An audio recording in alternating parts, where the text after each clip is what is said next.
রাবি, কখন নাগাদ রায় ঘোষণা হতে পারে এবং ওখানকার সার্বিক অবস্থাটা একটু জানাবেন আমাদের।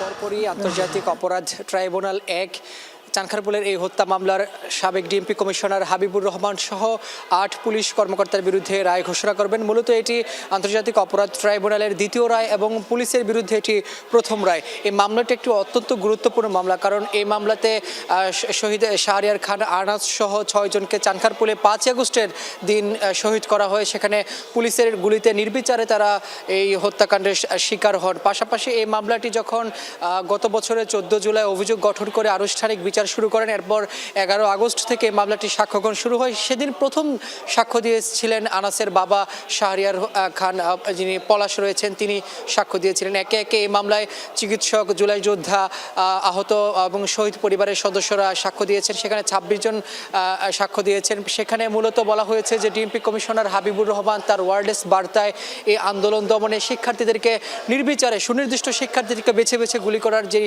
নির্দেশনা, সেই নির্দেশনা সংক্রান্ত যেই ফোনালাপ, সেটিও ট্রাইব্যুনালে প্রদর্শন করা হয়েছে। পাশাপাশি হত্যাকাণ্ডে যে গুলি করার যে নির্মম যে দৃশ্য, সেটি ১৯টি ভিডিও এই মামলাটিতে যুক্ত করা হয়েছে। পাশাপাশি এখানে পত্রিকার বিভিন্ন যেই সংবাদপত্র প্রচারিত হয়েছে চানখারপুলের হত্যাকাণ্ডের ঘটনা নিয়ে, সেখানে ১১টি পত্রিকার যেই প্রতিবেদন, সেটিও এই মামলায় যুক্ত করা হয়েছে। বলা হচ্ছিল এই মামলাটি অত্যন্ত গুরুত্বপূর্ণ মামলা, কারণ যেহেতু এই মামলার সকল আসামি পুলিশের সদস্য এবং ৮ জন আসামির মধ্যে ৪ জন আসামি গ্রেফতার রয়েছেন, তাদেরকে এই রায় ঘোষণার দিনকে ঘিরে মূলত এখানে ট্রাইব্যুনালে নিয়ে আসা হয়েছে। এবং বাকি যারা ৪ জন রয়েছেন, অর্থাৎ শীর্ষ যে ৪ আসামি তারা পলাতক রয়েছেন। সেখানে পলাতক রয়েছেন সাবেক যে ডিএমপি কমিশনার হাবিবুর রহমান, যুগ্ম কমিশনার সুদীপ কুমার চক্রবর্তী সহ পাশাপাশি এখানে আরও ২ জন পলাতক রয়েছেন এবং গ্রেফতার রয়েছেন এই শাহবাগ থানার যিনি সাবেক ওসি আরশাদ হোসেন সহ কনস্টেবল আরও ৩ জন রয়েছেন। মূলত এই মামলাটিতে তারা এর আগে যারা পলাতক রয়েছেন তাদের পক্ষে আইনজীবী রয়েছেন, তারাও বিভিন্ন সময় যুক্তি তুলে ধরেছেন যে তাদের মক্কেলরা নির্দোষ, এবং প্রসিকিউশনও বলছে তারা সর্বোচ্চ শাস্তির দাবি করেছেন, কারণ